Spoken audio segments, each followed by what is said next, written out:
FIFA sponsored this video. If you want cheap games, hit the link down below and find yourself a cool game at discount price. Type in code Halfpint to help that channel because I need some help because I'm really lonely right now. I like what I do on YouTube and they're helping sponsor the channel, so please click the link down below. So Halo Infinite's gameplay is finally revealed, and you've probably seen reactions along the lines of this. Oh! Oh! Oh my god! For those of you who watched my reaction to the trailer, I was a little skeptical at first when I was watching the trailer. It looks very plasticky. I mean, I have to keep a lot of my judgments on reserve until we see more gameplay, because all in all, it's an 8-minute video, but only 5 minutes of gameplay, so we really didn't get to see that much. But after the entire Xbox event, they did reveal more gameplay inside of a little trailer, which brings me a little bit of a hope. One of my problems with 343's games is the fact that I'm not really a fan of their newer art styles and what they've done. With Halo Infinite, they've tried to go for more of a classic art style that people have been asking for a long time. However, with Halo Infinite, specifically what we've seen here, it seems to be a weird mesh between both. We've seen a lot of the art styles mixed between the newer art style and the older art style. In some regards, they hit the mark. Others, not so much. I had a lot of people in my chat bring up the fact that the background looks very much like Minecraft with RTX. Yeah, I don't know what's going on with those polygon backgrounds, but they ain't looking too hot. But I mean, there are some good aspects to the game. The gameplay does look satisfying to play. I don't know if it feels like Halo, I'm not too sure about that, but all in all, it looks like it might be fun to play, and the way I kept describing it was the fact that it looks like a slower paced Halo 5. So I mean, it still very much has that 343 feel to it, as well as its aesthetic, mixed with a lot of the anniversary graphics of like Halo 2 per se. But I mean, also mixes in the art style of Halo Wars 2, which implemented the Banish, but also had more of a classic art style all in all. And then when you see it inside Halo Infinite, it's as if they never even changed the aesthetic from Halo Wars 2. And I don't mean as in the look of the characters, I mean, look at that Phantom. Look at that Phantom. It looks like a toy. It looks like a toy. I get it, it's still a work in progress, but I mean, if this game is supposedly still coming out holiday 2020, because we still don't have a release date for this game, I don't know what to expect for this game to look like, because look at that Phantom. Look at that background. Now, it's not to say this game doesn't look good. I mean, it is a good looking game. I mean, look at the vista. Look at the way the brutes look. Look at the OG feel of the elites. I'm pretty excited about that. I mean, the elites are literally the definition of both art styles being culminated into these new aesthetics of this game, right? I mean, this elite from the helmet looks like Halo 4, Halo 5. But you look at the rest of his armor, he looks like he's from Halo 2 Anniversary, you know, kind of going more towards what the original elites looked like. So it's very good to see that they're trying to please both fans. I'll also point out more nitty-gritty details like, there is blood in the game, but it doesn't splatter anywhere. I mean, they're still trying to make it look like a clean game. Something tells me this game's gonna be releasing rated T again, so get ready for more Power Rangers. But I mean, speaking of Power Rangers, Master Chief doesn't really look like one this time around, which is good. I mean, he looking hella clean. Like, he looking mighty clean. Talk about the elephant in the room, obviously. What is up with these Call of Duty based weapons? Okay, they're not Call of Duty based, but I will say this. We're seeing a lot of different weapons that look very reminiscent of more war-torn shooters. I mean, you see this new gun. I mean, what is this? What is this? This is the Commando? It's the Commando? That ain't no AR. I mean, you see these little indicators that come up. Assault rifle, plasma, burst. Pick up pulse carbine. Okay, interesting. But then you got this thing, the VK78 Commando Tactical Rifle Kinetic Auto. And my camera fell. What is this? Tactical Rifle Kinetic Auto. I mean, it's got a good description showing you what it is, but at the same time, what happened to the core Halo sandbox?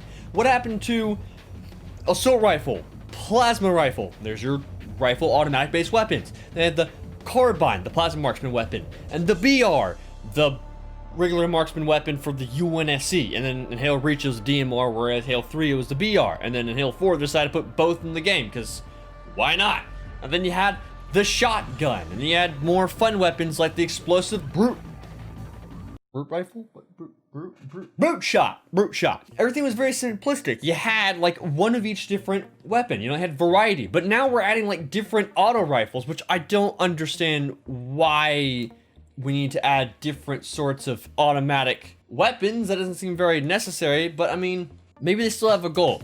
If we see the game players fighting the grunts, you see them zoom in entirely as if it's a designated marksman weapon, which is a good thing because it seems as if they're trying to get rid of ADS altogether. I'm all right with that. We don't need ADS for an auto rifle. We don't need your smart Spartan visor vision, whatever the ADS mode was called inside of Halo 5. I ain't about it. We don't need it. I'm over it. So I'm very excited to see that they're trying to simplify the weapons to an extent. There are different varieties of weapons, and maybe that's a good thing when we see the gameplay, which is awesome. All right, let's talk about these brutes. Like, in the game, they looked all right. Gameplay-wise, looked badass. I'm looking forward to fighting these brutes, but my God, Lego Man over here. Lego Man over here. I don't know what's up with that. So overall, what we're trying to find out here is what is Halo Infinite? What is Halo Infinite trying to be? What audience are they trying to cater to? And that's what scares me. You know, and we could very easily wait for the gameplay to come out, but what scares me is I don't know what they're trying to go for. They're trying to cater to the new fans, the old fans, and it seems like they're still trying to keep this rated T rating, and it's just, that's not what Halo even originally was, you know? Rated T has never really been a problem when it comes to a game, but when the game was originally built in one direction and you start building in the other direction, that's when things start getting convoluted. Now I'm not sure entirely what you guys are trying to go for. Are you trying to make it a kid game? I mean, I respect what 343 is trying to do, but at the same time, it doesn't feel like they're trying to make a Halo game. It feels more like they're trying to make just a game they want to make, but they have to slap Halo onto the box because it wouldn't sell as much. But it just doesn't feel like Halo, and all the fans watching this trailer are like, oh man, what new things added into Halo? Oh man, what innovations is making a Halo? Oh man, we're going back to the old Halo. Halo, Halo, Halo. We're looking for Halo, and what they're creating is something that just doesn't feel the same. Feels like they're trying to make their own story. Between the storyline with moving on with whatever the Banished are, which, you know what, I'll take the Banished over the Forerunners any day, so I'm kind of looking forward to it. This guy over here looking more like an orc from Shadow of War, if I'm being honest. But there is some good news out of all of this. I mean, a grapple hook, that's amazing. Picking up fusion coils, throwing them back at enemies. Hell yeah. We got dive bomb grunts, which is pretty badass. Bullpup shotgun, which is, I mean, I guess we'll see how many shotguns we're gonna have in the game. I don't know why we need more shotguns, but you know what? Maybe variety isn't that bad of a thing. We'll see how that turns out. We got this badass electric grenade now, which, you know what? I've always been down for more grenades. I'm not complaining about this. Give me more grenades. And what is it? What is It would appear as if we have the classic battle rifle coming back. And I'm okay with this. I'm very okay with this. It's like a Halo 2 BR all over again. I am so down for this. And look at that sexy ass sword. We can grapple hook on top of things and just swing and drop on enemies and so good. Imagine that multiplayer. Speaking of multiplayer, we have good news. In a blog post for Halo Infinite, they did confirm that the equipment will function differently inside of multiplayer specifically, being equipment drops and pickups. That's amazing. That's great. That sounds like classic Halo to me. That gets me excited for what multiplayer could be.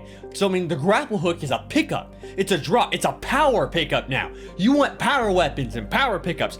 That's what we want. That's a classic arena shooter just like Halo was back in the day. I'm excited about that. That's what I play Halo for. That's what a lot of us play Halo for. And you know what? That gets me very interested in what the potential of Halo could be. I'm still gonna be on the sidelines until we see some gameplay of it, but I mean, at least gives me some good hopes for what we could see. And I mean, that also could mean that Sprint, although was inside the campaign, which is good for its open world, there's a chance we might not see Sprint inside of multiplayer. And I'm not complaining about that because Sprint literally just means bigger maps. Hopefully they get rid of Sprint. It's not necessary. It's an unnecessary step of getting into battle. People have been preaching this for years. It doesn't need to be here. Other games have Sprint, but their games are faster mobility games. Halo does not need to be faster mobility. It's got a beautiful sandbox that does not require faster TTKs and faster movement speed or huge amounts of bullet magnetism. Not Halo. There's a rhythm. It is slower. It is smoother. It's more arena-like, and that is what we've needed for years, and that's what we need to go back to. Halo 3, no matter what people say, was the pinnacle of Halo multiplayer and has not been anywhere near that ever since.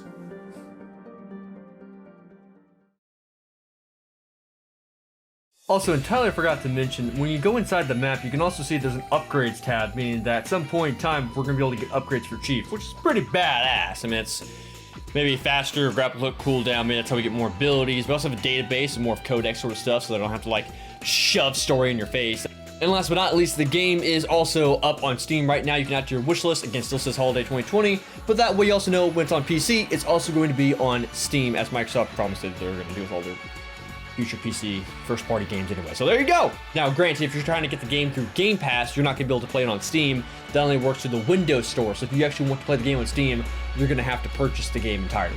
It's also confirmed that this is built inside their new Slipspace engine entirely, which I would imagine. Running 60 FPS and 4K resolution. And once again, if you have Xbox Game Pass, you can play the game for free. That's even included on the Xbox One, which is pretty badass. So, I mean, you got Game Pass, you're playing this game for free. I look forward to seeing a lot of people playing Halo Infinite when it comes out. I mean, look at, oh my god, Chief, just, sexy. The vistas, I'm hoping, is just a work in progress for the background. I don't know what's going on with the polygonal backgrounds, but I'm not a fan so far. And they definitely need more polish. So they still have some flight plans in the future for testing the game. So hopefully they'll get invited to those flights, and I'll let you guys know. From what I saw at the cover art, it reminded me a lot of Halo CE, you know, first stepping on the ring, going from there. And in the blog post, numerous times, they talk about stepping on the ring for the first time in Halo 1, and what if you could actually be in that expansive world, more of an open world sort of game. It looks like they're actually going for Combat Evolved, which is amazing. Because for any of you who know my channel, subscribe if you aren't, by the way. For any of you guys who know my channel, you know that I play a lot of Halo CE. It is my favorite game of all time. Halo CE. I love it. I love the experience. I love what it is. It is a finished, conclusive story from beginning to end. It is cohesive. It is one entire story that could have a sequel and did have a good sequel. But Halo CE, for what it was its own contained story, and it worked for what it was. Its little cliffhanger at the end was just leaving the possibility if we wanted to have more. But it finished what it started, and that's good, and that's what Halo Infinite should do.